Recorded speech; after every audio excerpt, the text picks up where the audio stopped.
seems to be picking up speed again. We passed the 700,000 death mark. It is just teaching us how and how not to live with the natural world, how to live with one another. And we all don't seem to be on the same page in terms of how we're moving forward. And I'm deeply affected by any number of situations that are happening in the culture. But it teaches us about life and death. So I would like just a moment now for us to reflect upon the conditions that are defining the waters in which we are all swimming. So let's have a moment of silence to open it up.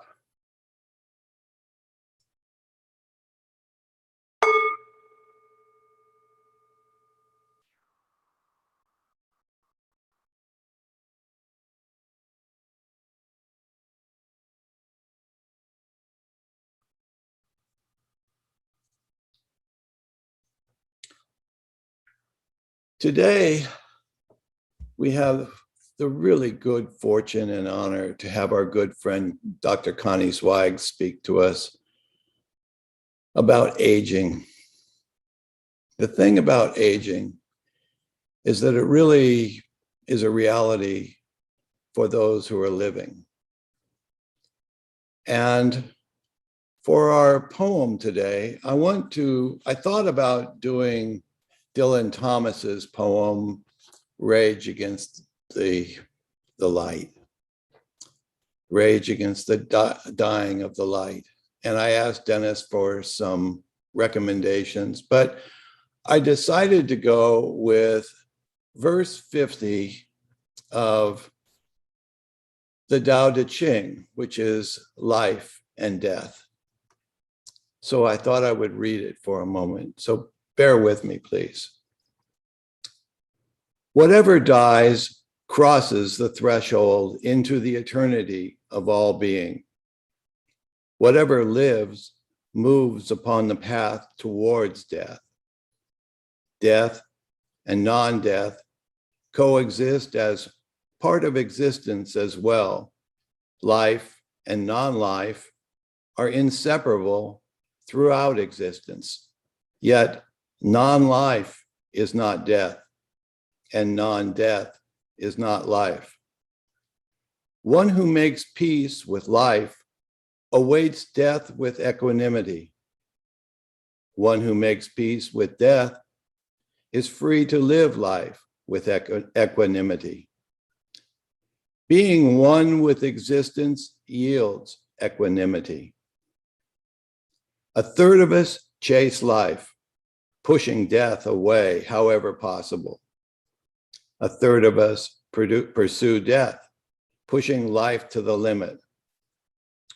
A third of us simply pass through life, no heart, no mind.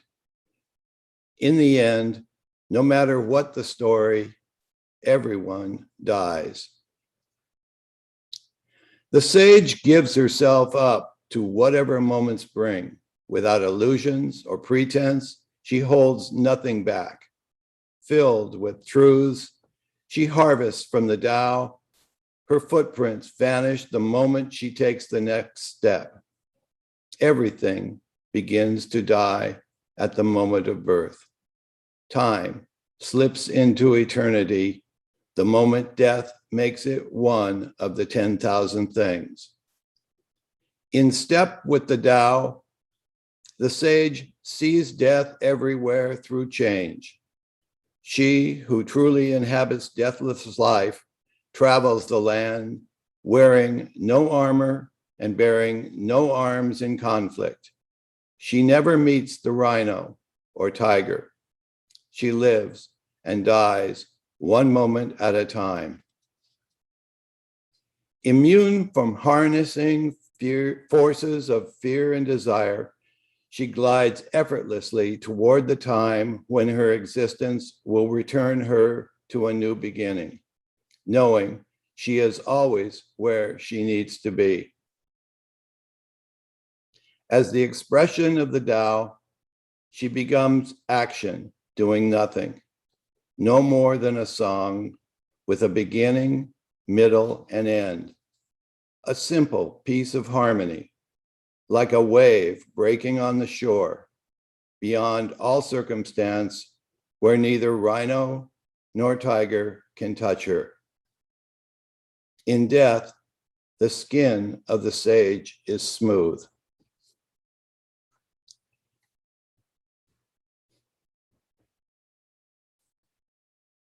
So with that, I would like to turn it over to my very good friend and colleague, Dr. Will Lin, with whom together we started this Myth Salon 5 years ago, and with whom this group of panelists, we've been doing this now for coming up on 2 years now online. No one thought we'd be here that long. All right, my brother, Will. Thanks, Dana. You know, it's I know the odd thing about this being an event on age, and I know I'm the young guy in the room about to moderate a conversation on age. So I thought I'd start by humbly saying that I don't know anything about aging, but unfortunately, that is not true either. Because you know, as you say, as soon as we are born, we start to contemplate our aging.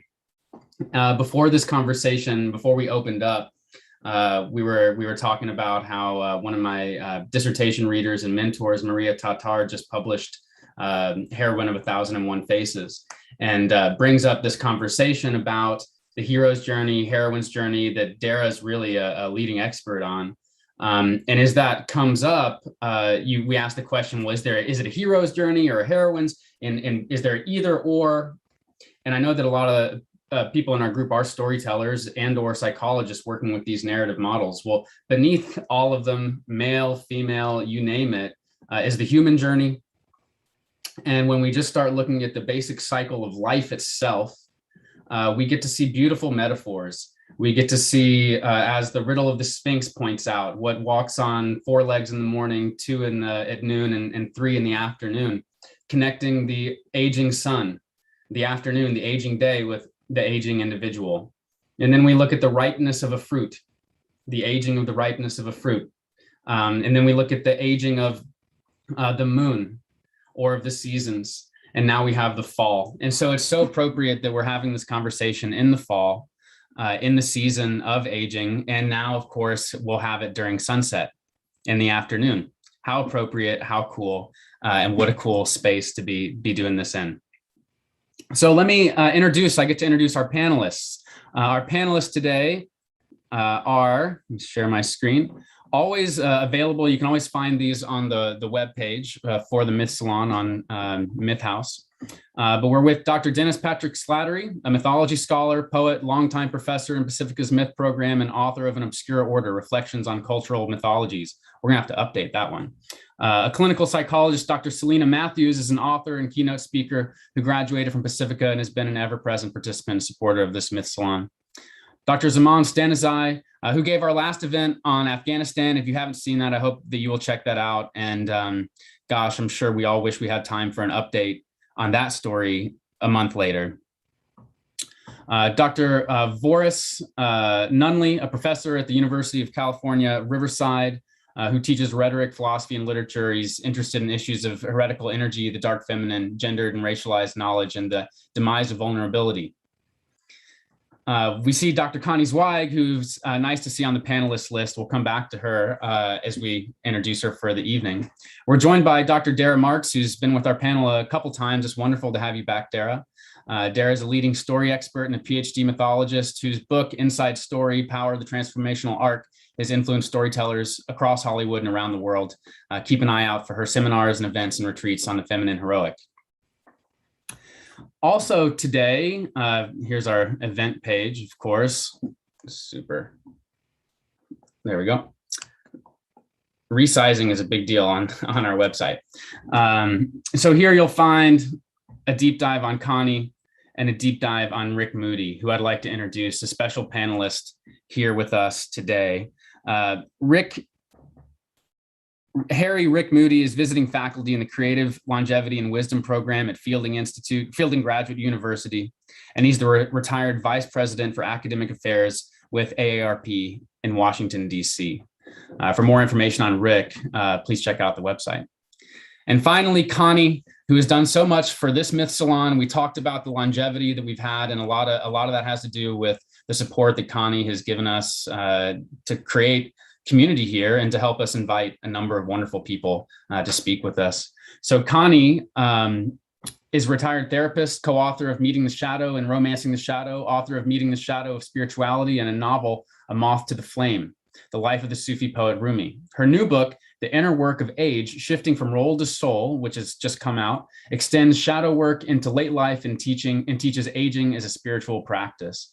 Connie has been doing contemplative practices for years, for 50 years, and she is a wife, grandmother, and was initiated as an elder by Saging International in 2017.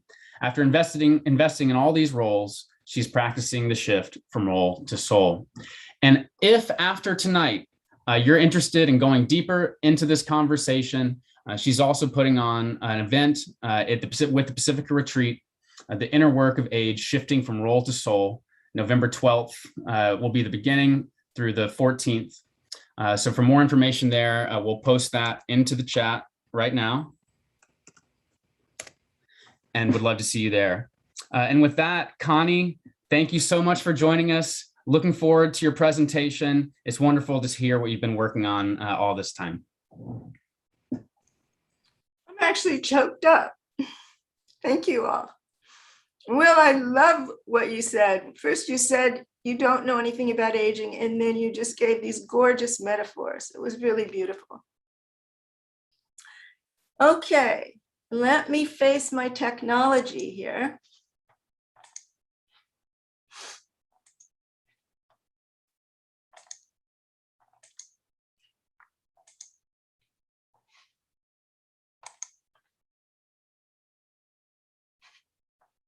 Actually, yeah.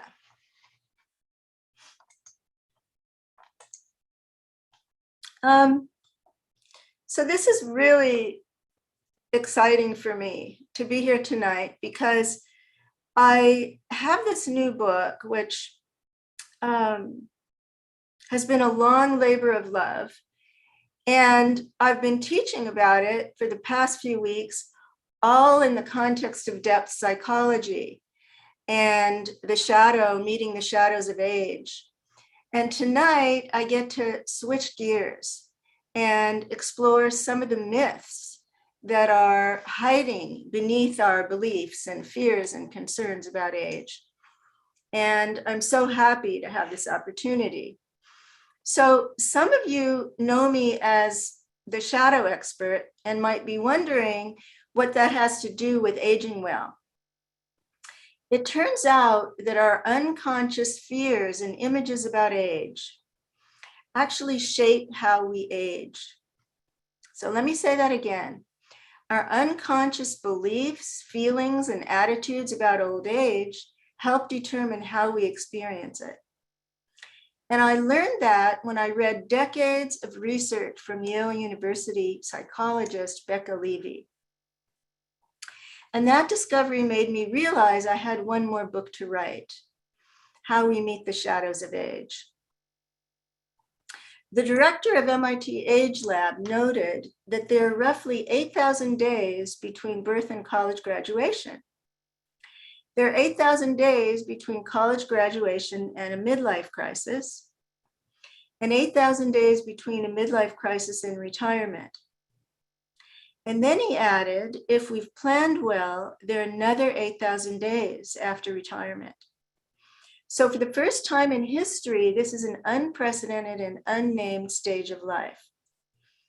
And you may have asked, what will I do with that time? Or more deeply, who am I now? So if you long for something more, such as more self-knowledge or gratitude, more meaning or contribution, then you can try the inner work of age.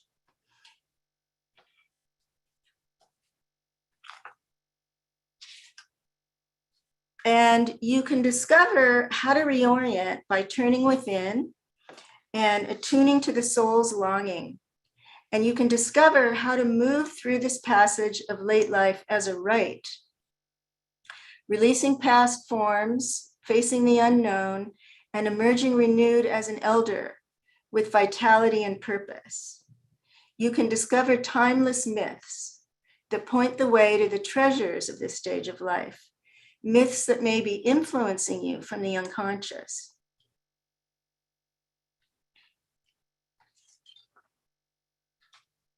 The emphasis in my new book is on this internal, less familiar terrain of soul, the subtle yearnings that appear in images and fantasies, the ways we respond or fear to respond to those messengers, and the symbolic meanings we glean from them.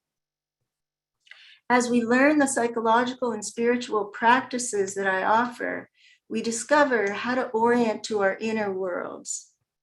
And as we uncover the myths living in our own psyches, we deepen our self-knowledge and reimagine age for ourselves, shifting from denial to awareness, from self-rejection to self-acceptance, from obligation to flow, from holding on to letting go, and from distraction to presence, and what I call from role to soul, a shift in identity from doing to our essential nature.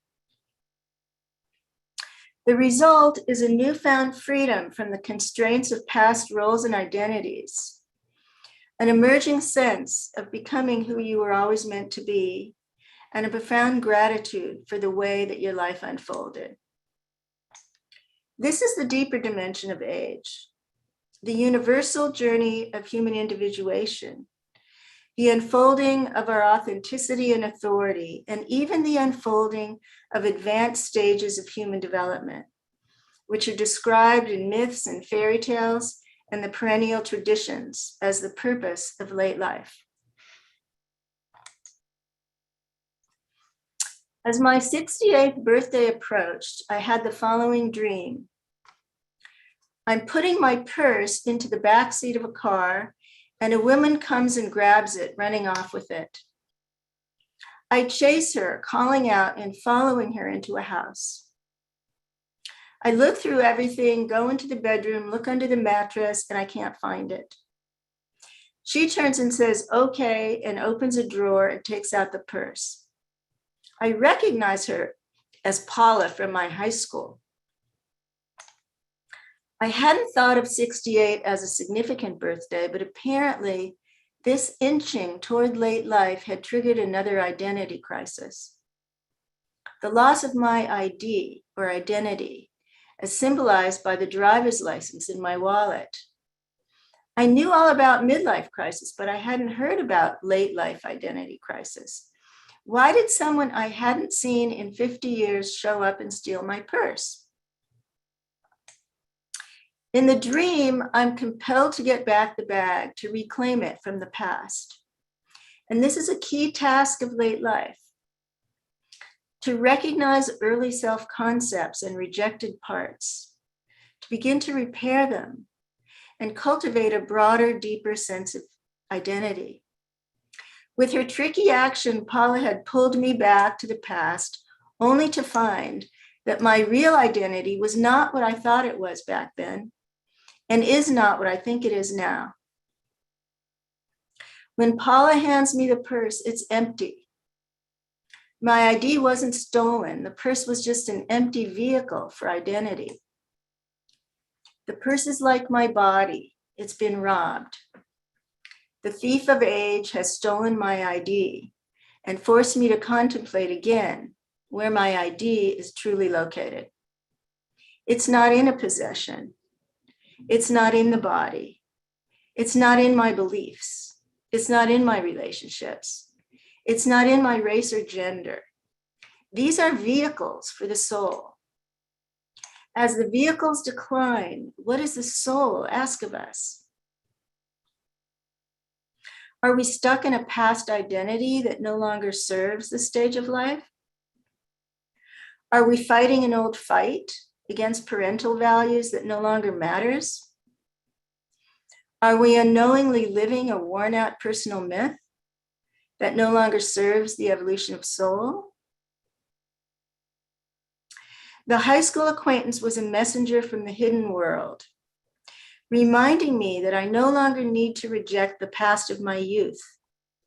I no longer need to fight for an identity of my own.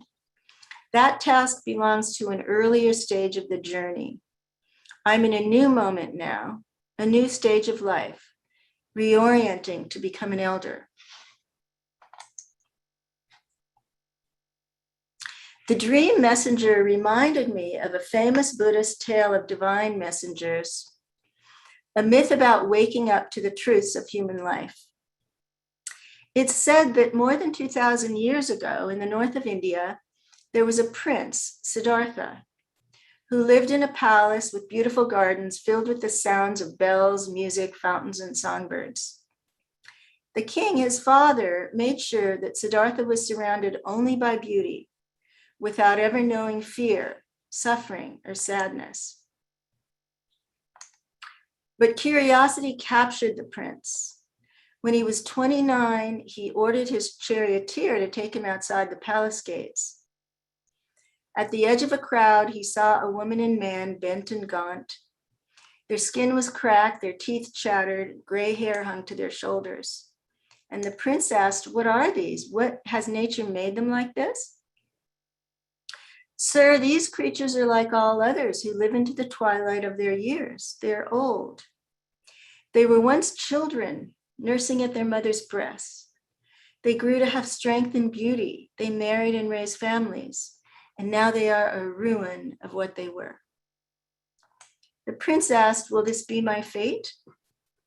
"My lord, no one who lives can escape this fate." The prince shuddered. His eyes wandered to the crowds. But the world is not frantic with terror. How can they ignore our common fate?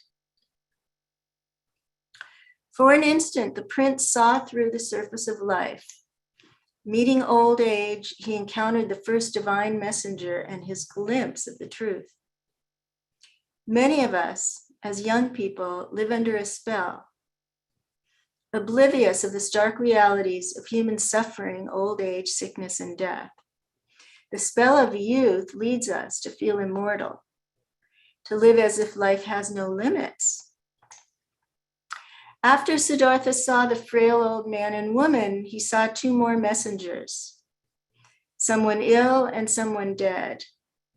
But walking further, he saw a wandering monk and imagined a life beyond suffering, a life of higher purpose dedicated to spiritual awakening.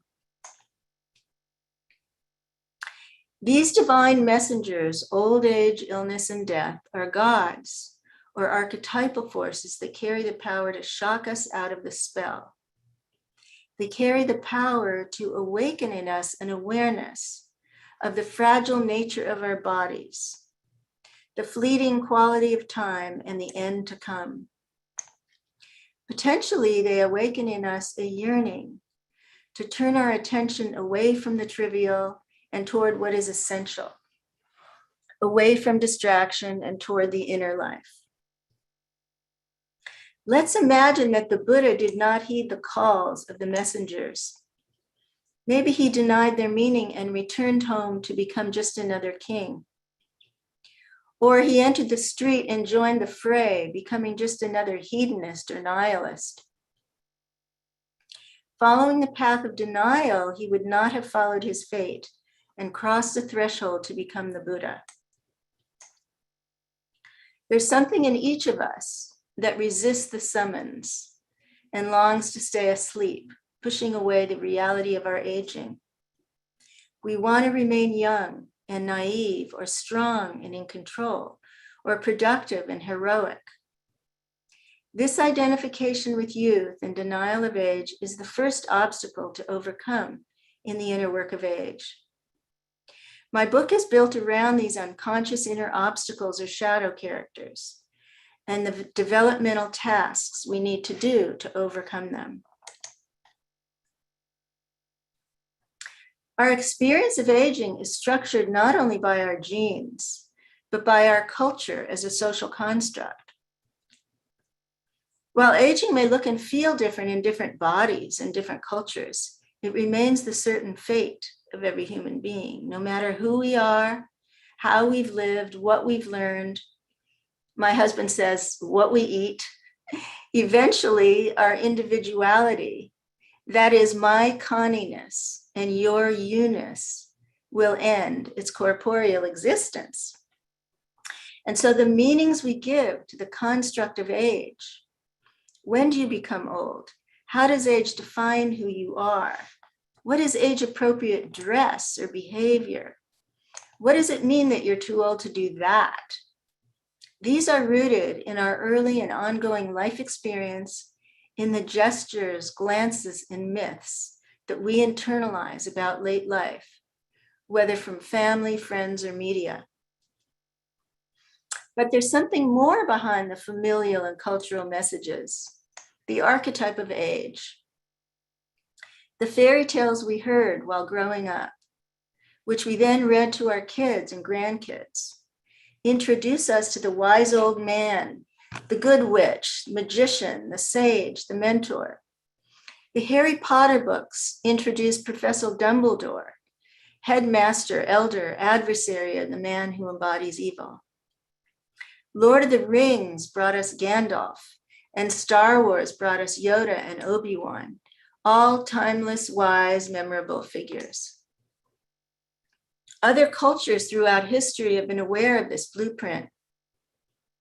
In Hinduism, Kali, the divine mother, who's imagined as dark-skinned, many-armed, and wearing a necklace of skulls, is the goddess of birth, death, and transformation.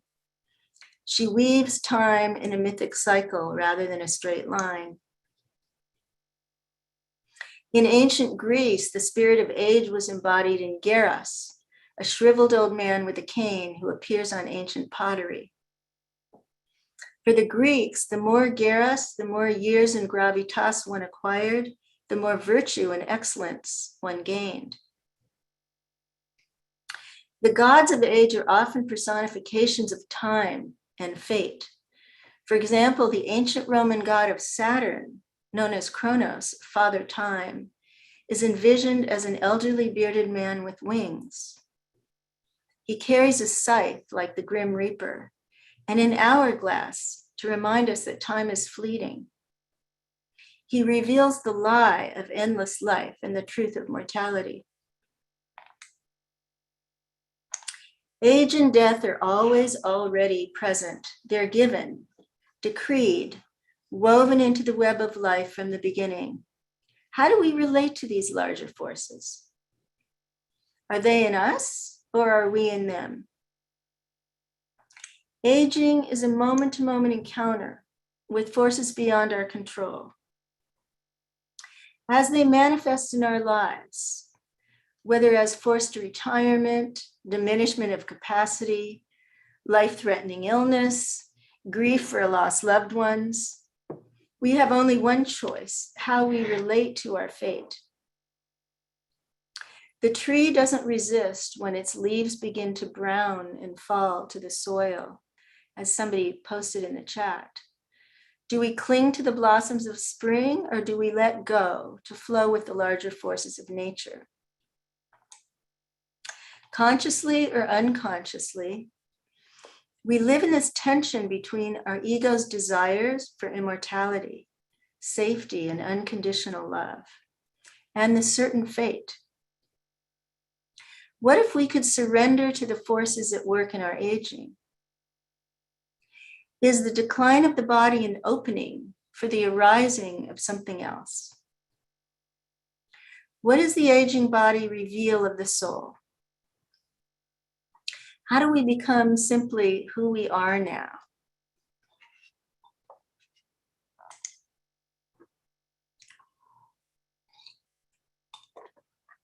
According to an ancient Sufi story, told by Idris Shah in Tale of the Dervishes. The master of a large household needed to go abroad for a long time. He decided to leave his trusted, capable butler in charge of his affairs. When the master returned after many years, he discovered the butler no longer recognized him. The butler believed that he was master of the house. In fact, the butler became so identified with his role that he was unwilling to give it up. So the master needed to send in his henchmen, what I call shadow figures: depression, anxiety, envy, competition. And as a result, the butler felt afraid that he would be found out to be a fraud. Eventually, the butler was humbled and forced to surrender to the master's authentic power, and the master returned to his place as head of the home.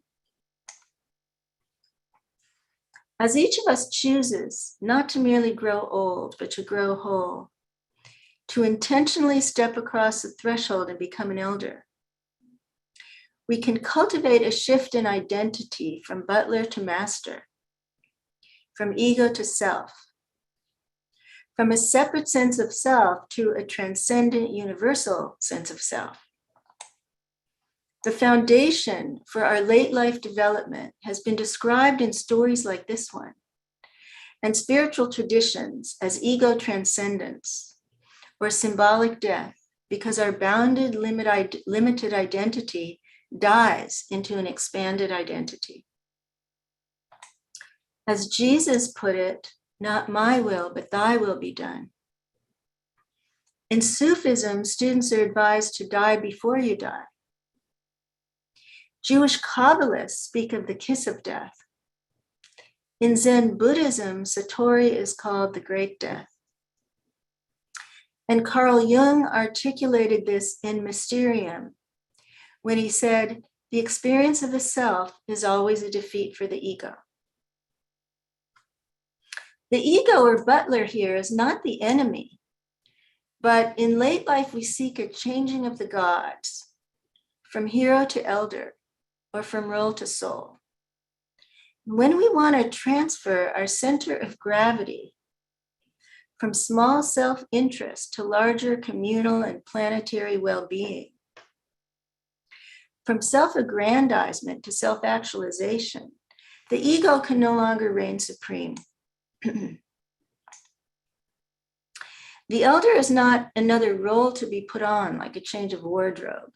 We don't become elders because we have a Medicare birthday. It's a deep interior shift from role to soul and from soul to higher stages of awareness. Joseph Campbell's renowned telling of the hero's journey ends with the hero reborn, returning to the ordinary world with a boon. I like to think of this boon as the deeper, wider awareness of the elder, which is then transmitted to the next generation. And we can talk about this because we have some Campbell experts here if we want to. In myths and tales, we see the elder, teacher, or mentor aiding or training the hero, like the fairy godmother with Cinderella or Merlin with King Arthur. This figure is inspired by divine wisdom and a connection to the spiritual realm. Consider how Obi-Wan Kenobi gives Luke his father's lightsaber. So after our dramatic, heroic journeys from youth through midlife, we can re-enter the story as those wise women and men who mentored us on the path and give our hard-won knowledge and boons to the next generation. To do this, we need to take the empty seat that awaits us, pass the lightsaber, and transmit values to the next generation, for the world needs the wisdom and gifts of older adults. It's nourishment for a world starved of meaning. The elder is a stage, not an age.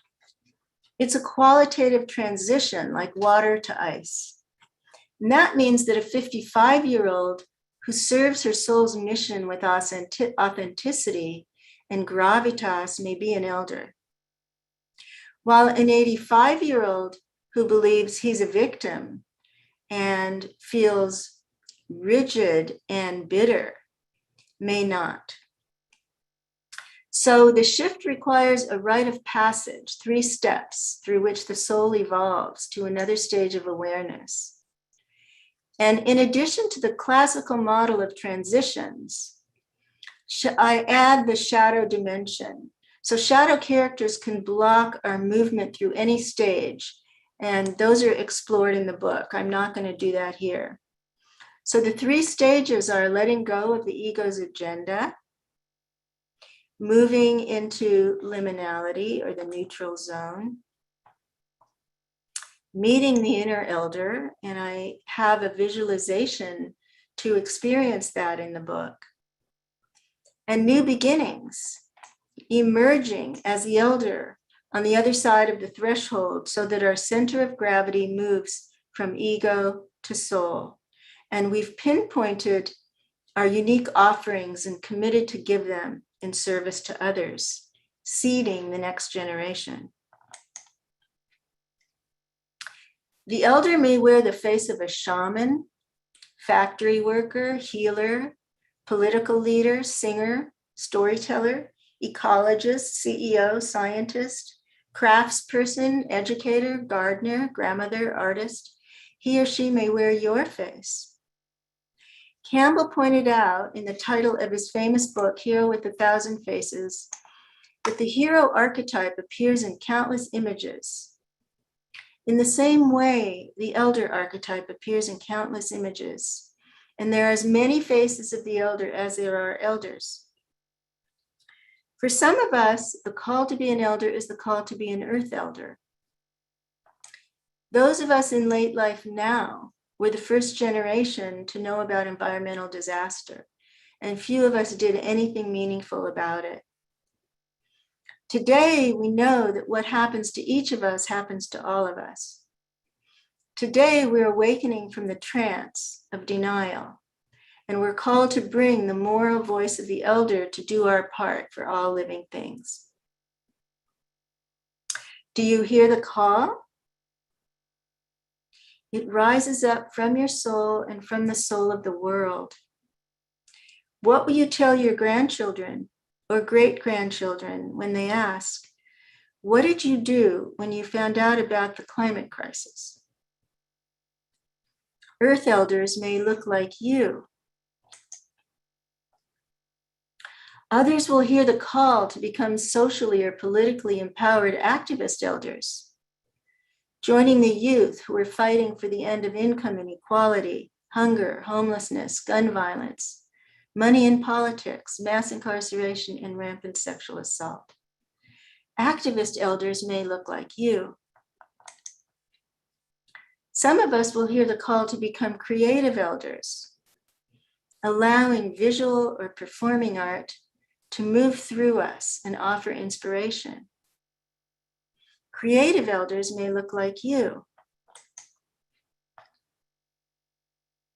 Some of us will hear the call to become spiritual elders, teaching contemplative practices to those lost in digital distraction. If we are grounded in pure awareness or inner silence, we can hold space for the highest human possibilities of those who are coming. We can anchor presence for the next generations. Spiritual elders may look like you. Let me tell you a mythic tale here.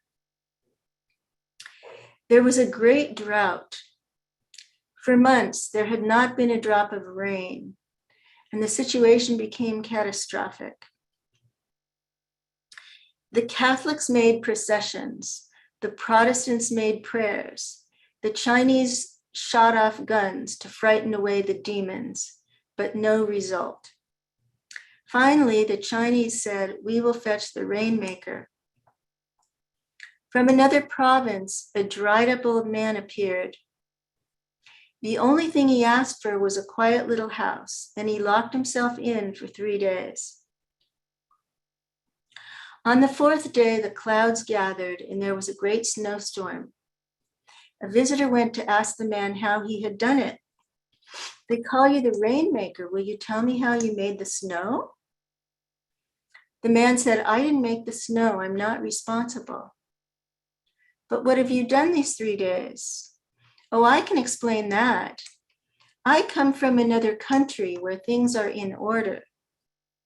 Here they are not as they should be by the ordinance of heaven. So the whole country is not in Tao. And I am not in the natural order things because I'm in a disordered country. So I had to wait 3 days until I was back in Tao.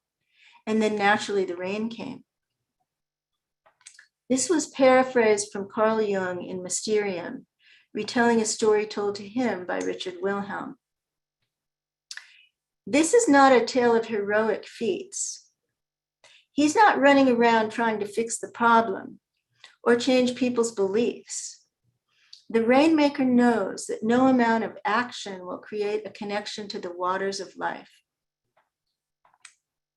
Rather, this is a tale of a wise elder as a tuning fork, a man aligning with something greater so that the world can come back into harmony. The rainmaker feels the disturbance inside himself. He feels it in the world he's visiting, and he knows that he's not separate from the dried, broken world. When he becomes aligned with the source, nature responds, and the whole community is realigned. His inner work is not separate from his outer work.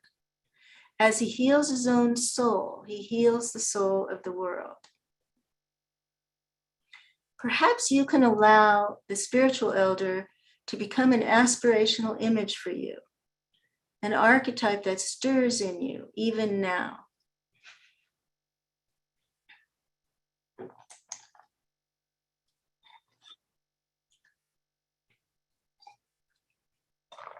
I began meditation at the young age of 19 for no noble purpose, because a man wouldn't date me unless I was meditating. But that turn toward the East changed everything for me.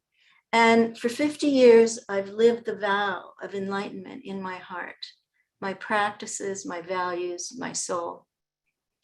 I know intimately many people who have attained it, people who live in very advanced stages of awareness. So the mythology of spiritual awakening has been at the root of my story, Hindu mythology in particular. In India, the 5 stages of life are ashramas, are student, householder, grandparent, and monk. The last stage, monk or recluse, is called sannyasin, or renunciation, in which a woman or man leaves behind all the roles from family, work, and possessions, and wanders free of attachment to focus on spiritual practice. This image and its wealth of meanings have been embedded in me throughout my adult life. And I think that's true for many baby boomers who began spiritual practice early in life, in their 20s. So it was natural as I inched toward my 70s for me to want to downsize my home, my belongings, and especially to downsize my ego. That's the real work, of course. Our images of the divine and our fantasies of a spiritual life are powerful lures in our later years. And I write in the book about how to complete unfinished spiritual business, because it's so essential as we move toward life completion.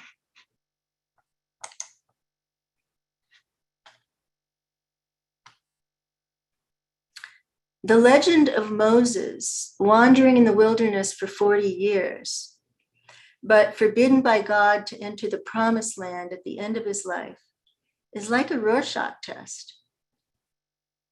Some people imagine Moses feeling angry and betrayed at the end of his life, shedding tears of despair. Others imagine him disappointed because he died before his task was complete. But perhaps that's how it is for everyone. We all leave some things, even important ones, unfinished. Moses at 120 died in the desert, not in the promised land. But the story goes, God received his soul by kissing him on the mouth, forgiven, complete. If we hold the view that Moses failed, we're judging him through a goal-oriented lens. The only goal is entering the promised land. But through another lens, we can see Moses' journey as invaluable but unfinished. He transmitted the Torah while still wishing for more. Jesus, the story goes, faced temptation in the end and found victory in resurrection. Buddha, the story goes, faced temptation as well and found victory in nirvana. What is a completed life? Is it based on a feeling of fulfillment, gratitude, forgiveness? A belief in redemption, salvation, or reincarnation? The achievement of an external goal? The transmission of a legacy? Is it based on an internal attainment of a spiritual stage of awareness? Many of us have had the sense of wandering for years in a desert-like landscape and longing for home. Like Moses, we've given our gifts, and like him, we sense that we've been denied entry to something somewhere. This image of the promised land, salvation or enlightenment, may have been out of sight in the shadow. Maybe we glimpsed it in our dreams or in art. For some people with a traditional religious orientation, it's been defined by others as heaven or at the hand of God. For those with a more Eastern or mystical orientation, it's been conceived of as a level of consciousness and awakening to the true nature of reality, a direct perception of the unity of all things. In either case, conscious or unconscious, this image has acted as a lure, stimulating our soul's longing to reach what is just out of reach. It has directed our wandering, orienting us in a direction even unknowingly. So I ask, what is your promised land? Who has forbidden entry? Can life be perfect yet unfinished?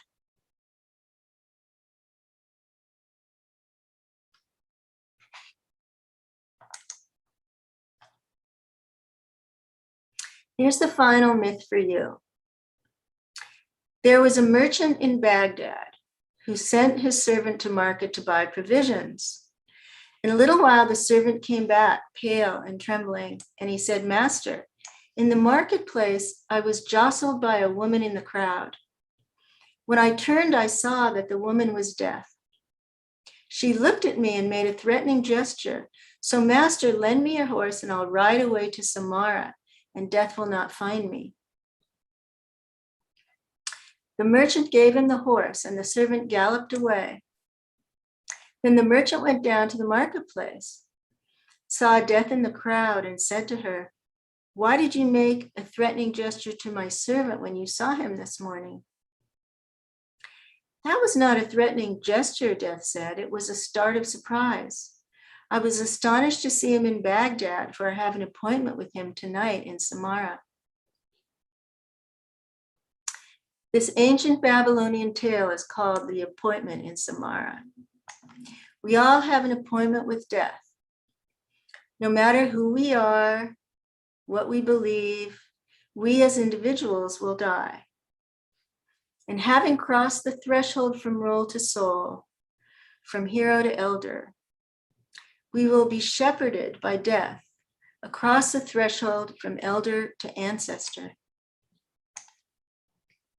We may deny it or compartmentalize it, but our death is scheduled on the cosmic calendar. The mind can't conceive of our end. The ego can't tolerate its annihilation.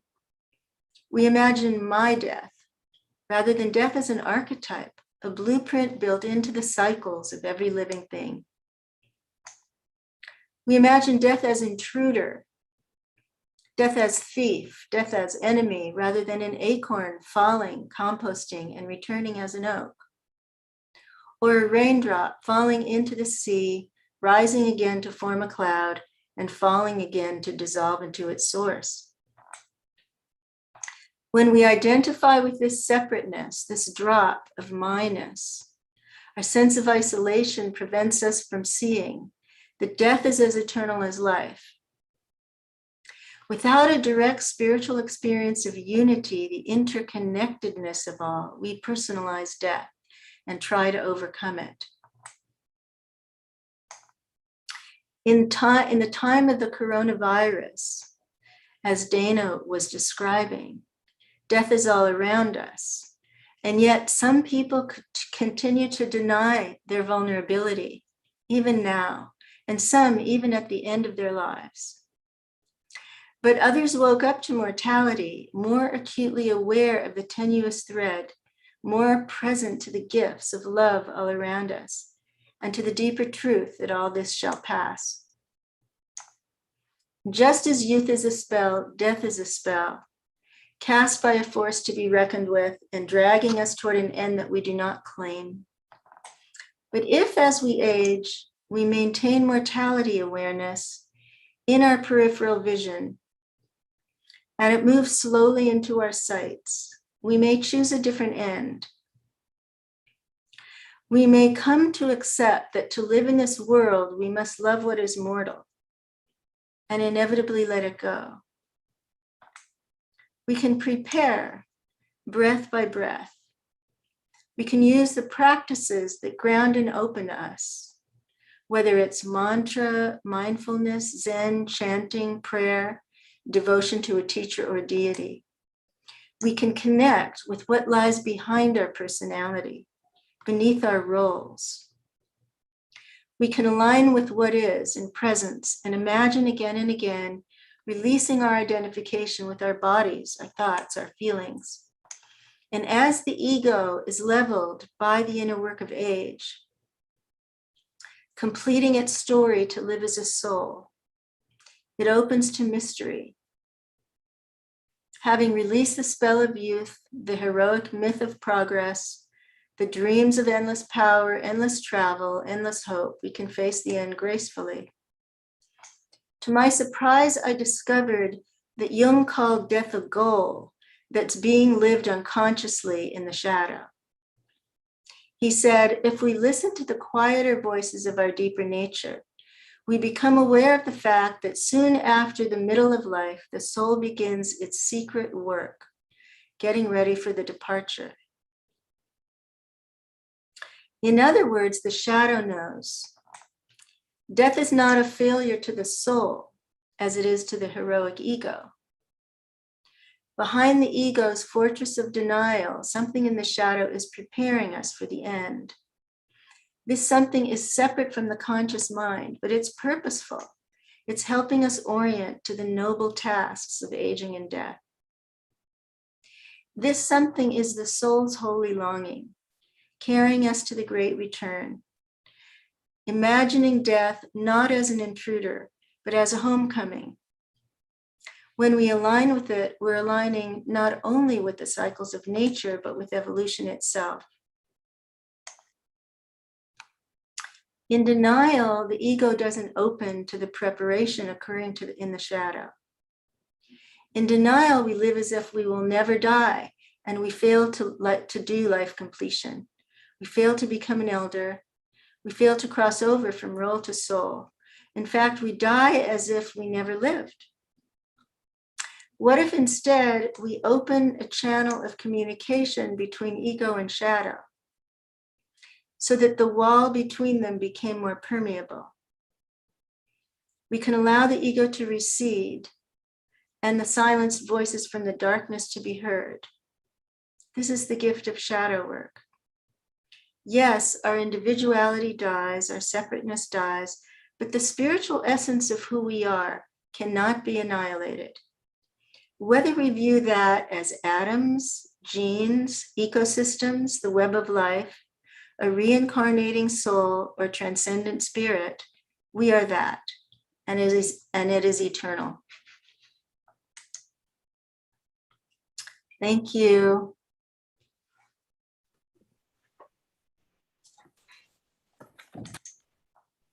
Well, thank you, Connie. That was, I mean, what a survey of mythic figures and film figures from film, aged figures, a full range of them. You know, I know that when I think like when we look at the horizon, everything comes to a point, but that's only our perception. Realistically, on the other side of that point is just as big as anywhere else. And so when you look at to the horizon of age, it's so easy to let it collapse into a single figure. And you stretched it back out and showed us all these different figures. I think of a conversation I had with an email actually with Lansing Smith, who was with us for the Green Knight event. And I wrote to him and I said, you know, we have all these myths of having to kill the father to replace the older generation. And I asked, are there stories where instead, like the younger generation, like teams up with the older generation? And he goes, you know, yeah, Anchises and Odysseus, Odysseus and Telemachus, and Aeneas and Anchises, Jesus and Jehovah. And you're like, oh, you know, we talk about big steps forward when the generations kill the one that's in the way, but ages, epochs launched when they work together. And I hope that's a time that we're in right now, because we need that level of change. And I just wonder if you want to speak a little bit to a little bit more about that role of partnering with the younger generation to fulfill, you know, maybe the visions of youth that were there that have now matured. That's so beautiful, Will.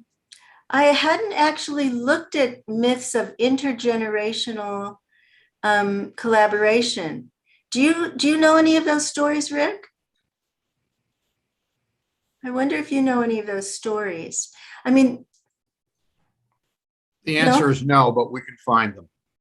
Yeah, that'd be interesting to find. I mean, what I'm really aware of right now is the intergenerational work being done around the climate crisis. And that is really, you know, as horrific as it is, that in itself has been inspiring to me. And there are many, many groups of young and older people getting together, teaching, learning from one another, and really engaging in activism around this. You know, you invited Rick in. You know, Rick, thank you so much for being with us. I wonder if you want to respond first or draw us a little bit deeper into conversation after Connie's presentation. I have only one word. Amen. Amen. Women. Women. Women. Excuse me. I stand corrected. Dara, you're also with us this month. Wonder if you'd like to jump in with any thoughts or questions. Oh, it stirs up so much. I cannot thank you enough, Connie. This is such an important topic. You know, one of the things that I have been thinking about age for quite some time, and you also mention it in talking about it in a historical context, that never in the history of the world have people lived this long. And so age was often 50 years old, and now we're going up to 100. And not only are we going up, we're going up massively, which means there is a collective consciousness that is suddenly in a whole new, well, not a new category, but a category that has never expanded like this before. So we've always had an expansive category of newborn and youth and adolescence and so on. And suddenly we have this very expansive group of elders. And this is very, very new. I mean, this is within 100 years, 150 years at the most. And I think it's something that we really want to take a look at, because when we look at transformational issues of maturity, you know, we understand the rites of passage and of initiation from adolescent to moving into the adult world, from the single to married to to different levels in life. We aren't very good at it these days, but there is at least a recognition around the fact that there is initiation and there is transformation.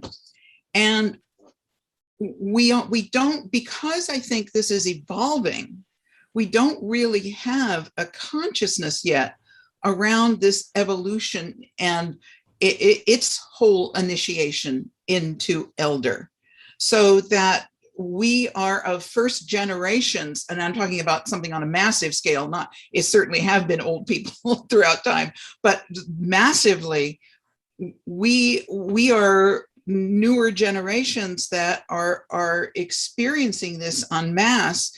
And I think, the absence, of course, of the recognition of transformation, of initiation, is always something that is devastating to any group. And therefore, you've got massively people moving into the elder category with no guidance, no a great example. Well, we have examples certainly, but not held in a certain context, of exemplar and so on and so forth. And I think especially to a group like our Pacifica friends, this is something very poignant, I think, to really kind of hold that we're on the cusp of something that is so powerful. Because think about what it means to have this collective group of elders, of people moving into wisdom.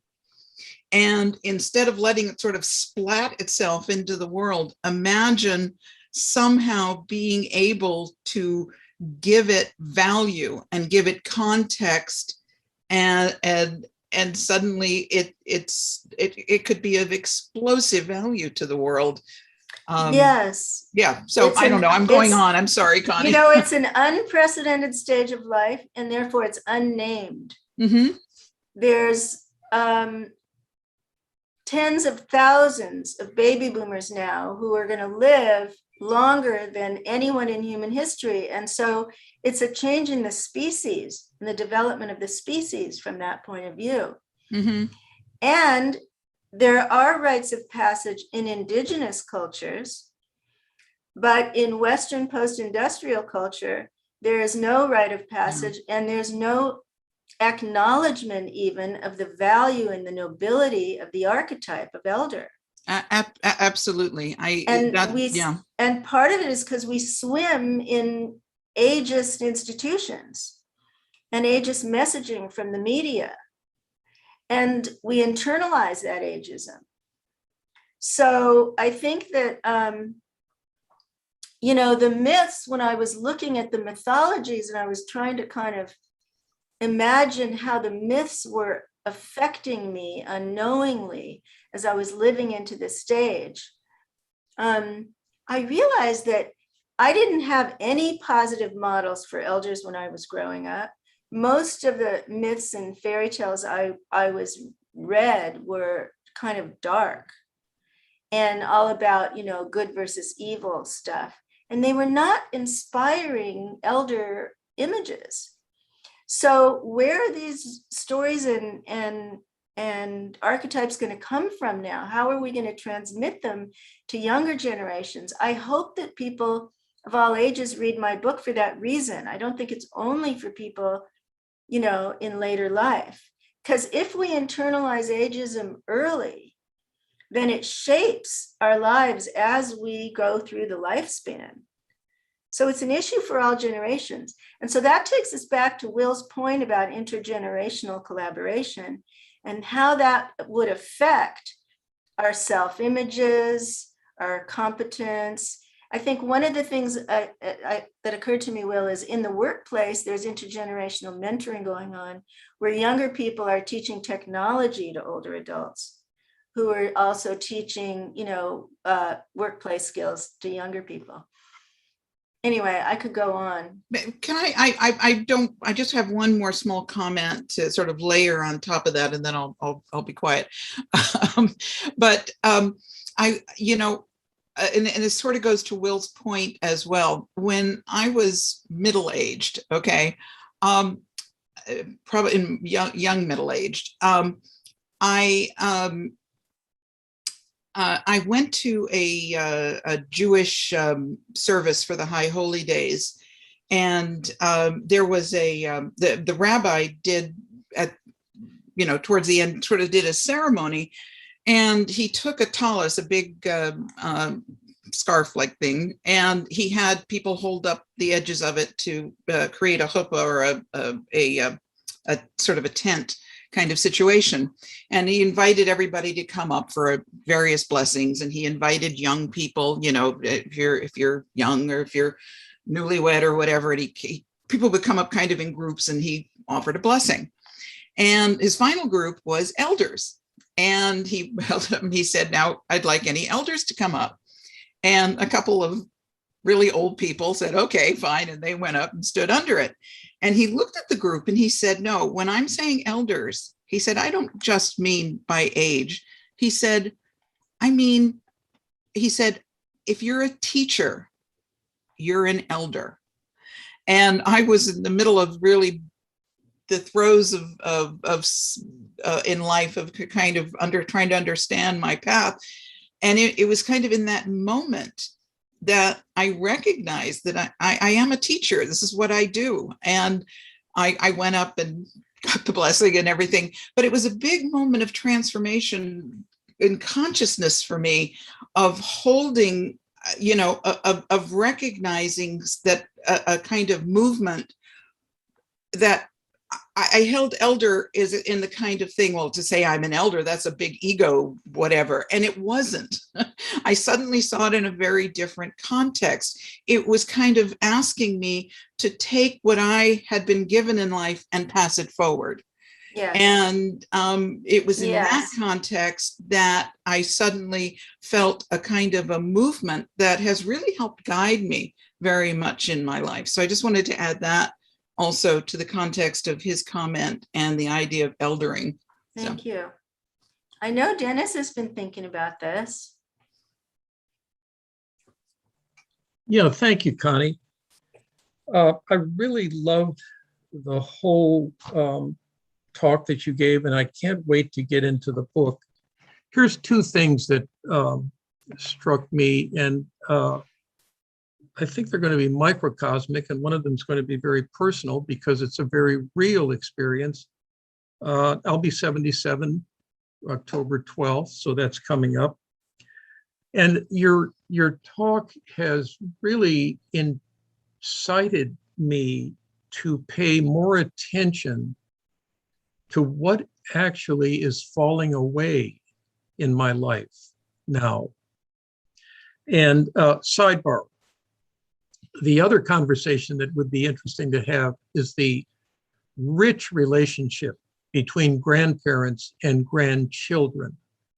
And with what Dara was suggesting, I thought, you know, my four-year-old granddaughter is an elder in the sense that every time we have her over or that we go to our son's house, she teaches me something in the way that she looks at things and just wonders about them. So let's hear it for the four-year-old elders as well. But on a personal level, this has been very helpful, and I'm going to share this with all of you. For the last 53 years, I've been riding motorcycles. And in that time, I've probably ridden around 240,000 miles. I have not had a motorcycle since I was 24. In the last 6 months, all libido towards riding has drained from the experience. And so listening to you, I'm really guided by you to ask, I mean, we know that motorcycles as metaphors, if not symbols, have been huge in our culture and really internationally.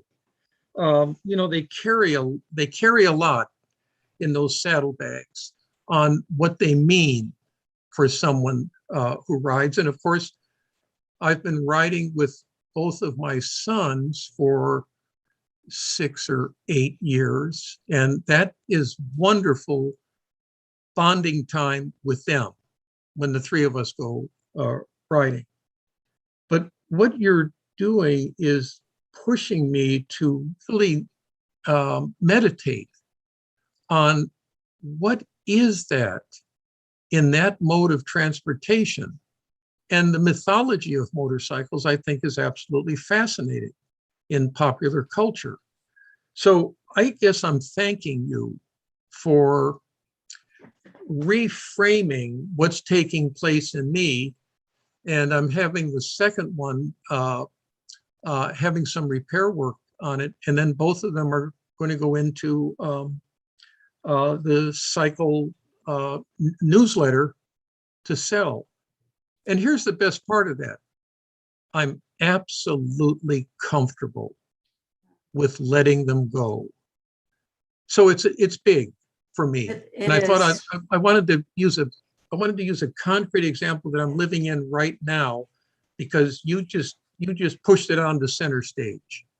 That's so beautiful, Dennis. Thank you. And we all have a motorcycle that we need to let go of. Yeah, right. Right. Agreed. Yeah. Connie, Selena? that was just such I'm reading your book. I'm not quite finished, but it is inspiring me so much. Oh. You know, I work with the elderly. It's about 30% of my practice. And when they come in, they are depressed. They have anxiety. They're detached from their families. And what I love about this population is they really want to dig into their work. They are ready in a way that people in their 20s and 30s are not willing to do the work. I'm going to talk about this one client of mine. I probably started seeing her when she was 78. And she kept on saying, you know, I wish I would have been an actress. I wish I would have been like Carol Channing, for those of you who remember who she was. So so I said, okay, if you really want to do that, let's get you some headshots. Let's get you an agent. And so I want you to know she got an agent. She is now working. She is now, she's doing print work. She's doing commercials. She now takes her phone and she shoots herself because everything is now digital. So she auditions digitally, and she is moving into this place. And it's like reclaiming so many parts of herself.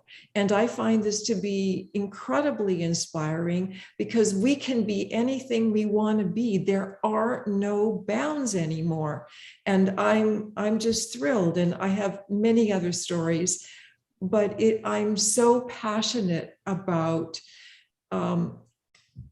what you've presented, the myth of life completion, because I think as a therapist, what we are doing is helping people that are in this stage to complete and clean up any odds and ends in their life, so that when they transit, they will be ready, they will be in grace. And as I have spent time with people in that place of in late stage hospice, they go with grace because they've done the work. Beautiful, Selena. That's so beautiful. Yeah, so I tried to offer the practices that would allow that to happen. I offer, practices like how to do a life review, and see where you want, and the life review in the shadow as well, the unlived life. So you see what you want to reclaim and live out now, or you see where you need to do relational repair and give and receive forgiveness. And spiritual work where, you know, you see where your relationship with the divine has gotten stuck, where you're struggling, and what are your beliefs about death. And so I had this fantasy that maybe some therapists would pick it up and be able to use it with older clients. So it's really moving to me to hear that, because, you know, when you're writing, you never know. You never know who will, if anyone will even pick up the book. But yeah, it definitely has clinical applications for people who have a guide. Yeah. Well, you know, think about- Connie, Oh, there you are. Sorry. I've been dealing with age and death myself for the last few weeks. A couple of weeks ago, my wife and I went up to Napa to the Jackson Browne concert. And he played this one song. Boy. His whole new album is about this. Yes, it is. It's all about this. And I was struck by the name of the song is slipping my mind right now. For a Dancer. My wife is telling me, see, I have voices that come into me and they help this. And in the middle of the concert, I texted my mom, who has been, I'll say it in a really positive sort of way, on her deathbed for several weeks, seriously. And she would get these brief episodes where she would come out of them and we would have great conversations. And I had talked to her like on the Saturday before we went up there. And I said to my sister, who was there with her, living together and spending my mom's all of their final days together. I said, play this song for her. And she played it. And I got a text back within about 20 minutes. She says, that was an unbelievable experience. You would not have believed it. Well, the following morning, I got a call from my sister and said, Mom's up. Do you want to talk to her? Of course I do. Yes. Okay. So I went out on the balcony. We were staying with my sister-in-law. And I had a great conversation. And it lasted maybe 10 minutes. My mom is fully aware of the phase of her life that she is greeting oneness. She is moving into this phase of entering the relationship with the Great Mother. And she slipped that day into sleep and didn't wake up. She died about 3 or 4 days later. And it was a beautiful passing. It was so graceful to hear my sister describe it. It just could not have been an effort. It was anything but raging against the dying of the light. There was no tension. There was nothing. And it has been a resounding tribute to the quality of life that she led, but it's something to which, when we look at the tail end of anything that is living, as the George Harrison song from the Tao Te Ching, verse 23 says, all things must pass. Everything that is living dies. And so that's why I picked this living and dying verse 50 today. We are so obsessed with permanence that we don't embrace ephemerality. We don't embrace the transitional nature of what existence is about. And so we step outside of oneness and make oneness an idea rather than a reality. So I really thank you for bringing the topic up today, Connie, and for everyone being here. That was beautiful, Dana. I loved your opening verses, and I'm sorry about your mom, but it sounds like it was a beautiful closing. It was and is. I mean, it remains. She endures as are all things that pass endure. Mm-hmm. Now that they are, we breathe life into them as they are living. If everything that is opposite us and outside of us that we don't connect with pushes us into that ego frame of separation into the separate self. Yeah.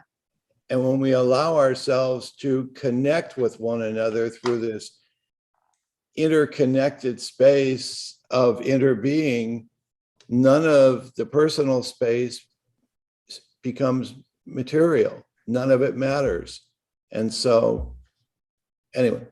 Yeah, so I highly recommend Jackson's new album, Downhill from Everywhere, and also Leonard Cohen's last couple of albums, which were also on these themes. And, you know, they're both just genius lyricists. Well, I love that song, It Happens to the Heart. Yeah. Zaman, I see you. Oh, good.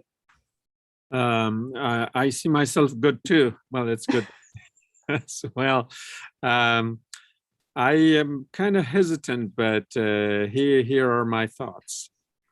If shadow is nothing by itself except the absence of light, then death itself is nothing except the absence of life.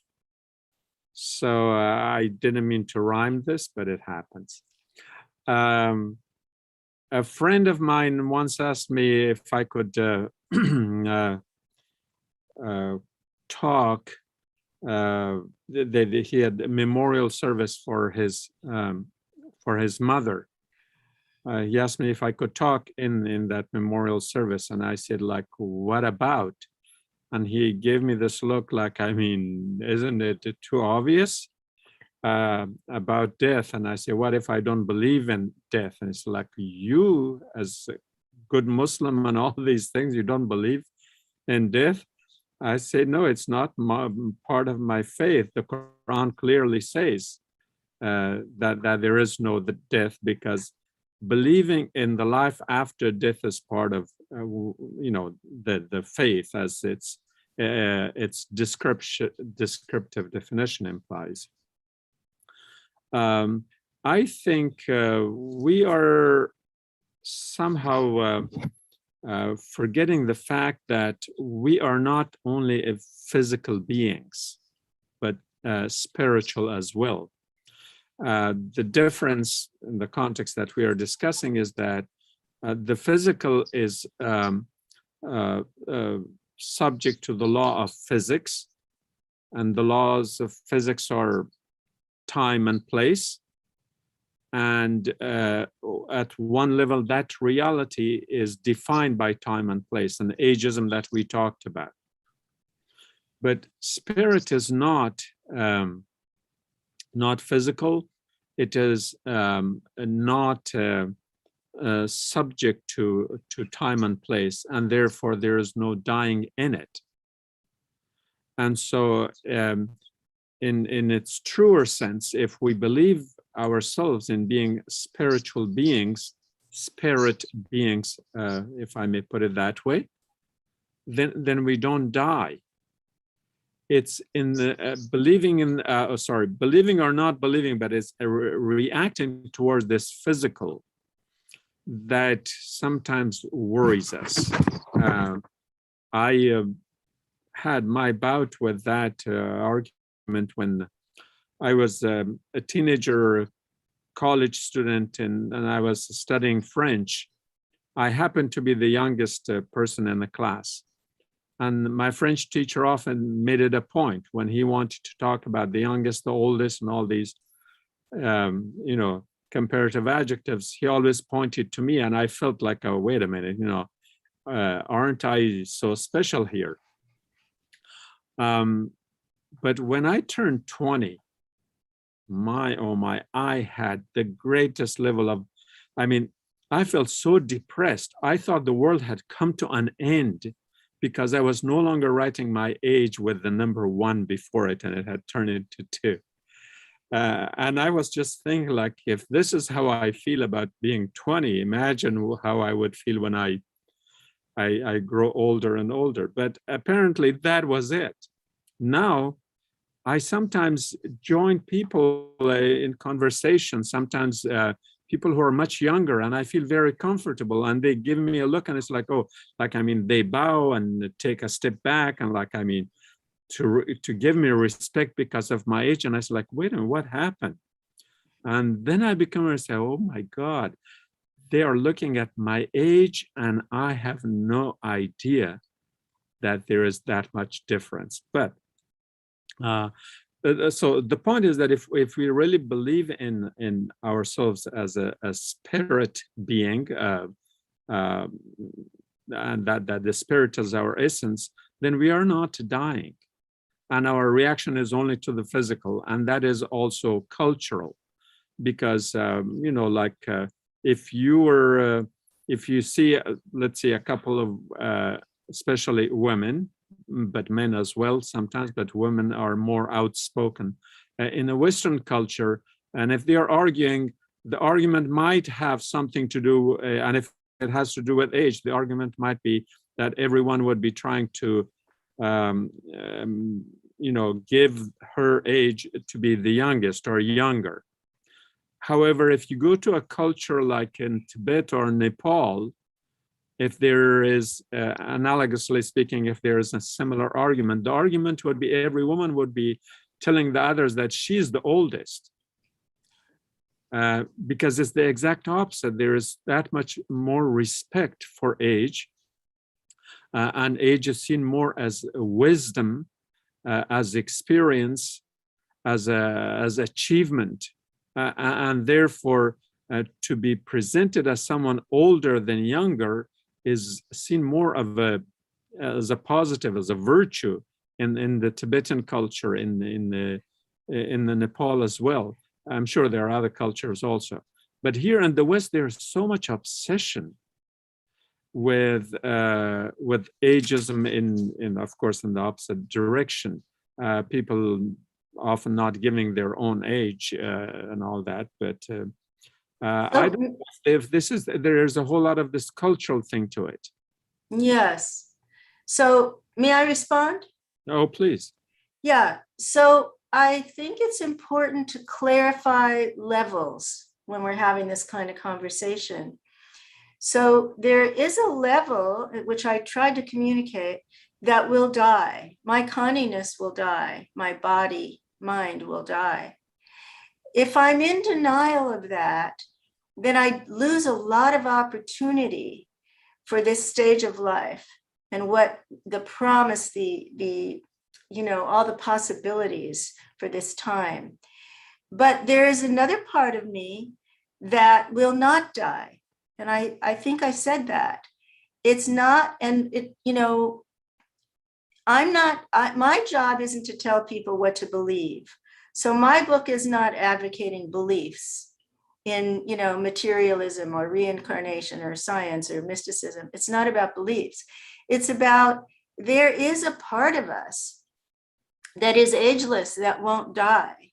And whether we look at that materially as our genes will go on, or spiritually as, you know, you said spirit, I would call it consciousness, will go on, then, but that doesn't preclude the fact that my Conniness will disappear and nobody will remember me in a minute.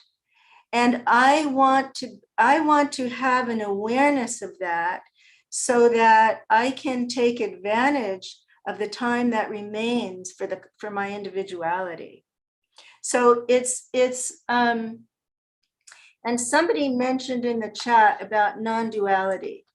So what I'm really advocating is experience rather than belief, spiritual practice to experience like the kind of unitive states that Rumi experienced, which we can see so clearly in his verses, and that mystics from all traditions have experienced, and that some of my dearest friends have experienced.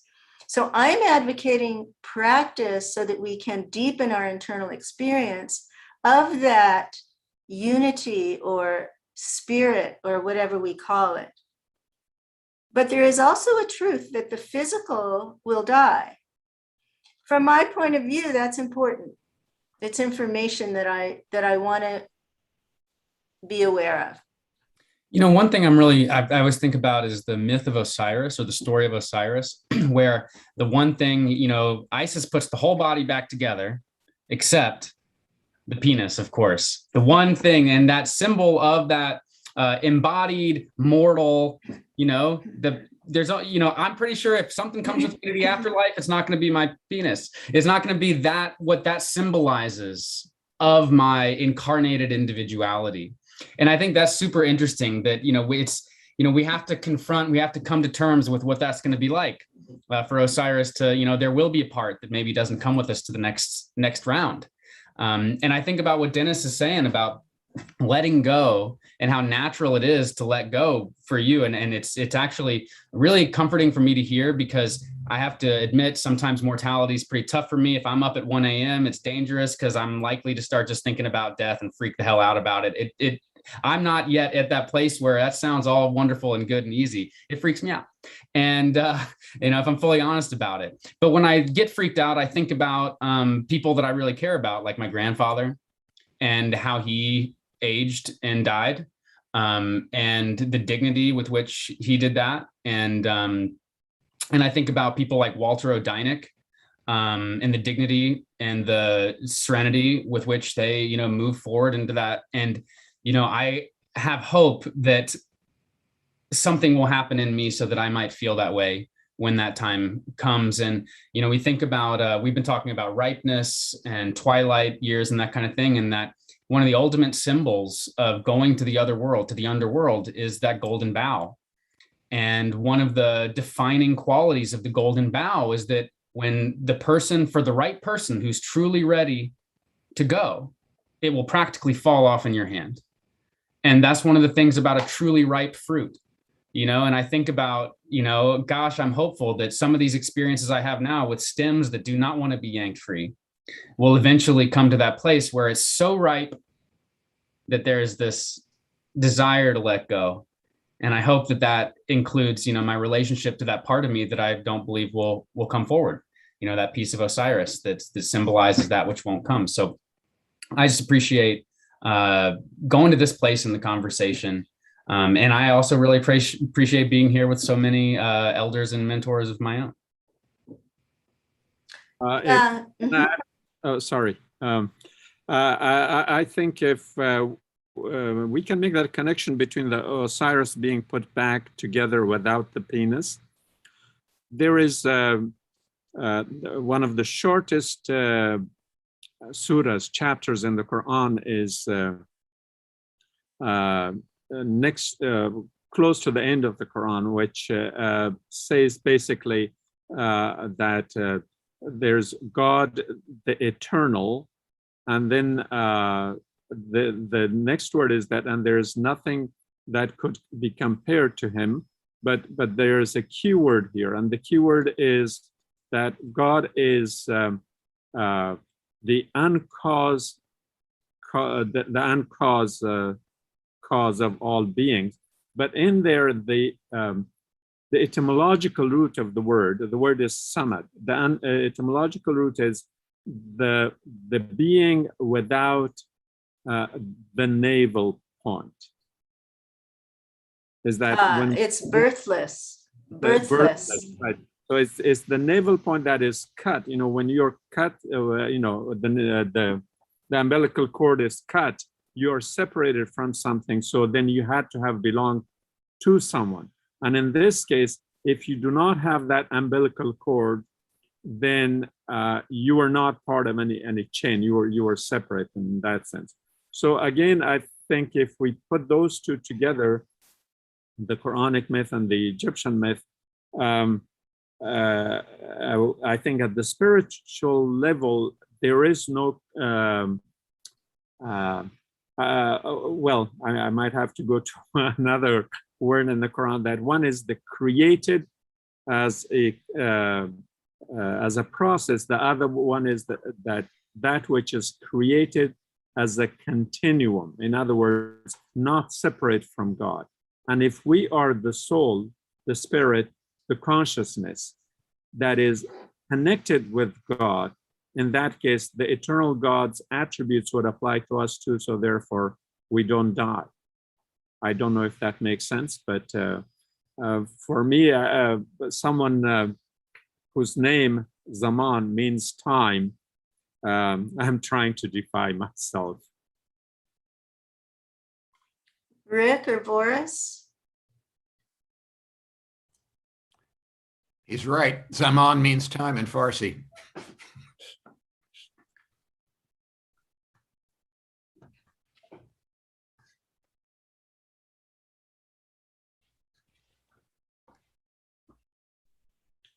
Hello, Connie. Hi. I really enjoyed the talk. And one of the reasons is what your talk has brought out of the panelists and what that's made me think about. So when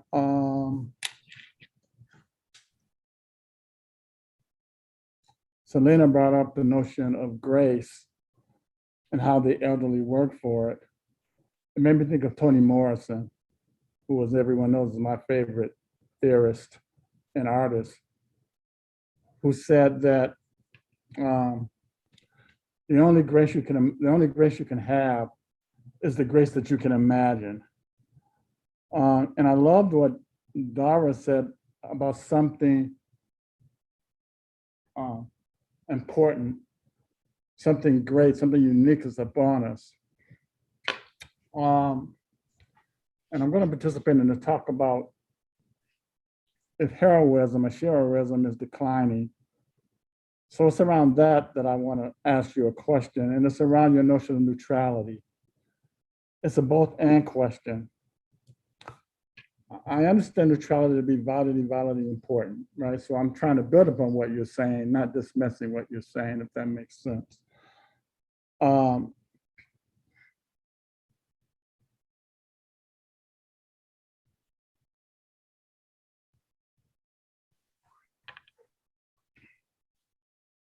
And as we know, any notion of heroism is very cultural. There may be some universal with a little u, but it's also very cultural. And now I'm thinking of Dante's The Divine Comedy, which your work made me think of in terms of allowing me to see the stars again. So I really appreciate that. And notice I didn't say but, and it is also Dante in the Divine Comedy who had a special disdain for those who remain neutral, particularly in important kinds of time. It's so important, although some people misquote Dante, that Longfellow, Frederick Douglass, and even recently, Gavin Newsom have talked about the problems with neutrality in times of moral distress, which I think is occurring right now. So much so that, as many of you may know, that there are people who are defining what happened on January 6th in terms of the White House as being heroic, okay? I really don't care about your politics, it's just that it's being defined that way. And so that's why I'm concerned about the notion of neutrality. And as earlier, someone, I think it was well brought up, the notion of Maria Tatar and her and the heroine with 1,000 faces, which I've also been reading along with your book. And she asks, and she posits that maybe we need to redefine what heroism is or what makes one a hero. And what she talks about is those mothers and women who have flown underneath the underground, performing stealth operations and quietly seeking justice, righting wrongs, and repairing the fraying edges of the social fabric, or simply struggling to survive or to thrive. So maybe in terms of ones we become elders, the notion of neutrality in some instances are really useful, but in others, as elders or as we need to redefine heroism or heroism and to think about it as actually helping those who are following behind us with the kinds of stealth operations that will make us all more free. So could you talk a little more about your notion of neutrality and where what I'm talking about is part of it, or do I have it wrong? I don't recall using the word neutrality. Well, you didn't. You may not recall it, but you did. It's okay. So what I recall is that I'm describing the 3 steps of a rite of passage: letting go, stepping into the neutral zone, and emerging renewed. Mm-hmm. And the neutral zone is what we, in the Jungian world call liminality, the time between identities, between roles, between known realities. So I certainly didn't use the term neutrality to advocate political neutrality or moral neutrality. Not my intention at all.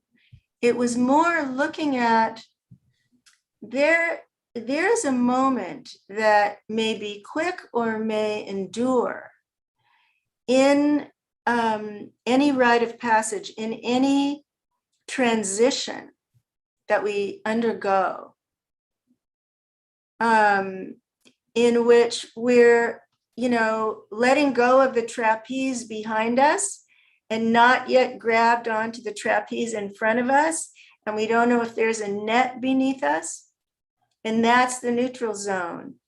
And so in the transition from, and what I mean by heroic in the sense is our midlife empire building stage of life, building careers, building families, building financial stability. That's what I was referring to, is that stage of life. And that as we transition out of that, for all kinds of reasons, whether by choice or not by choice, there are moments or years when, we're between trapezes, or we're like the chrysalis in the cocoon, and we don't know what's on the other side of it. Does that clarify anything? It's an internal process. It's not a neutral position or belief. I don't believe for a minute that we should be neutral about politics these days. So that's not what I'm saying. No, I very much understand the psycholiminality, et cetera, et cetera. But what I am getting at is that typically when we talk about the stage of the elderly, you even mentioned of going from action to the internal. And what I'm arguing is once we do that, in certain cultures and in certain situations, one must again enter out of the internal and actually enter into the world, but it may be what you're transmitting, et cetera, et cetera. So I totally agree with that. Yeah, so I hear what you're saying. I mean, there are people who are very introverted who will naturally gravitate at this time of life toward solitary contemplation and self-reflection, and may not come out into the world. But I think most people long to serve and contribute in this stage of life. And even if it's just grandparenting, but some on a larger scale. But the point that I'm making is that we do that now with a different state of mind or quality of awareness. We do it now as an elder with, and that's like a long conversation about that state of mind and what I mean by that. So in other words, I'm not going to engage politically today the way that I did at Berkeley in my 20s. I'm not the same person. I'm not going to be fueled by the same projections that I was in those days and the same right and wrong thinking. So I think maybe the language got confused, Boris. I hope that clarifies it a bit. It's fine. I definitely understand where you're going with that. And I'm again trying to build upon that. So I understand completely. Okay. Thanks, Connie.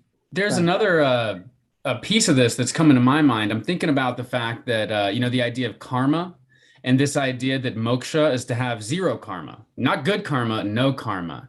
And karma is very much about our intentionality towards the world.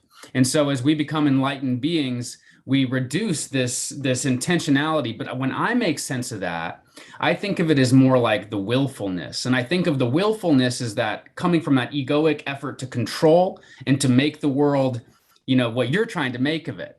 And so when I think of moksha, when I think of karma, I think maybe something like this type of neutrality, right? This karmic neutrality where I'm not trying to impose my will and grip. But it doesn't mean, and this is, I think, a really important thing about moksha. If you've achieved moksha, it doesn't mean you no longer wish well for the world. It doesn't mean you no longer will do anything for the world. It means that your effort, your movement towards the world is no longer this gripping control that's coming from the ego, trying to make it into what you want it to be. And I wonder if that maybe is partially what you guys are it relates to what you two are talking about. Yeah, very much so. The ego's agenda, if the ego doesn't get humbled later in life, then there's no room for the self or the soul or whatever we call it, spirit, to move forward to the front burner. And so we're continuing to generate karma by our actions then. You said that Jung line, right? That you experience the self upon the defeat of the ego. Yes, Yeah. and again, all of that makes sense. It's about understanding for me, not trying to be right. What I would add to this, though, is that you have groups of people, and again, in Tata Butchie refers to that, women, due to gender, due to race, due to sexual orientation, whatever, who have been told all their lives to deny their egos, that they have no agency in the world, and they resisted that. And so how do they hear these kind of conversations? That's all I'm getting at, right? And again, that comes off, it resonates differently. And that's why I said there's heroism, which I believe, and I believe in universal wisdom, but we're just a small you, that's all. Yes, that's such a tricky point. Very tricky point. Difficult to transcend the ego if we don't have an opportunity to develop one. It's really a trip. I teach students like hero's journey stuff, right?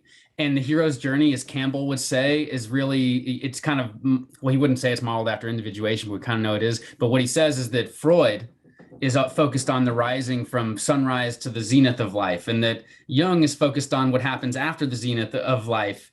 And so here I am trying to teach something like the hero's journey, which is modeled around starting at the zenith. And these are students that are still on the rise. And there has been some conflict around these students trying to deconstruct their own egos at a moment where really they kind of, it's okay time to build up that pride at least. Good point. And that was Ken Wilber called this spiritual bypass. He wrote brilliantly about it.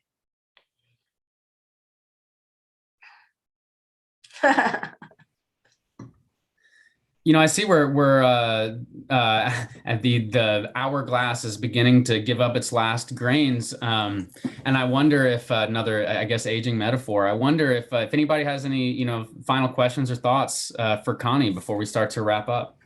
Harry, you've been with us this whole time. Thanks for joining us.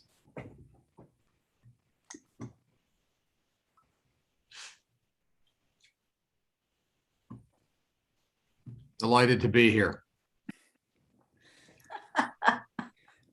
By the way, I do hope you guys noticed that, this isn't Connie's first event with us. So we've shared a couple links, the conversation that she had with Zaman on Rumi, the salon she did when we were first getting these salons online on Shadow. So those are available. I hope that you guys will check those out. Connie, do you want to make any special invitation to your upcoming event, or maybe notes on where it's going to go, unless somebody wants to jump in at the last second? Well, Pacifica has so graciously offered to hold a symposium on the inner work of age. Dennis will be there doing Aging as a Hero's Journey, I believe. And Thomas Moore will be there. Chris Downing will be teaching. John Beebe, Clyde Ford will be teaching, who's in our audience. And Lionel Corbett, and several spiritual teachers from different traditions. And so it's a 3-day event, and we would love to have you. It's November 12th, 13th, 14th. I think AJ put the event in the link, but if you go to the Pacifica Retreat, it's the first link in the chat. If you go to the Pacifica Retreat Center, you'll see it. So everyone's invited if this is of interest to you. And thank you, Myth Salon. Thank you, friends and panelists. This was really lovely. And I'm grateful. Thank you, Connie. I'd like to say one thing that I've observed about, if I will, our generation, is that I believe that we really started out as a very courageous post-World War II generation who kind of were guided by this delusion that we could make our lives be anything we wanted them to be. And I think that as elders now, servicing a younger community of millennials below us or around us, that they have been infused by that same spirit of trying to make the world a better place and find in the process who it is that they actually are. So instead of achieving, which I think was it was sort of the role that I grew up with, that I rebelled against, was the whole idea of success being something outside of myself. And this, for me, has always been a kind of a life mission to articulate what is my true nature, what is myself, who am I in this world. And so as someone who has kind of walked that walk for more than a half a century, since I was a young 20-something, I feel humbled by the whole process, but it's still in our generation. This is our cultural DNA that we're swimming in. And I look at both of my sons, I look at the younger people in it. I didn't get this from the world I grew up with. And so I'm grateful that they see value in what it is that we have become and are taking out with us. I think we have been a very courageous generation. And if not, we haven't been as steeped, I think, in materiality and in the whole guided by profit mantra. But I think that, I hope that we have been a good model for those who we've raised and who are fulfilling the next part of it, because nothing lasts forever. And we're, some of us are going out, as the sands drip into the bottom of the hourglass. Will, you want to say something? And then I do. I just I'll ring the singing bell. Yeah, I just want to say, on that note you're given, of course, the generation is seeing incredible transformation of human life in incredibly positive ways, and gosh, we still need your help on this climate issue. And it is a profound moment for us to work together across generations. Doing it within my own family, even. It's very, very profound. And the last thing I just want to say is I just want to say one quick shout out and hello to the version of me that's going to watch this in 40 years and seek the wisdom that's been shared tonight. So, hi. Thanks, everybody. It's beautiful, Will. And I'm so honored that the first time I brought up this Myth Salon idea to you downtown at the building that I hope not to go to very often. I hate downtown LA. You said yes. You know, I mean, what if you had a reservation? What if you just said, well, what's in it for me? But we did this, you know, and now it's a monthly thing, and it's beautiful. I mean, it vitalizes people's lives. We got the comments. I mean, it's a cool thing. So I'd like to go out quietly, humbly, if you will. One more singing bowl, and just, oh, I like that candle. Will, this could be permanent. All right, here we go.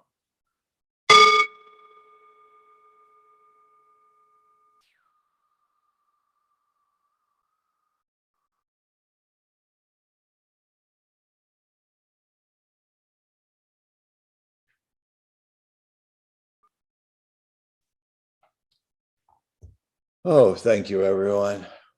A beautiful evening. Connie, thank you so much.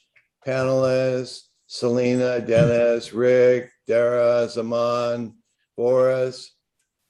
Thanks, Connie. All Thanks, right. everyone. Yeah. Thank you. Thank you everyone. Great all. presentation. Thank Great you. evening to all of you. Thank you. Ciao. Love y'all. Right. Good Love you night. back. Love you back.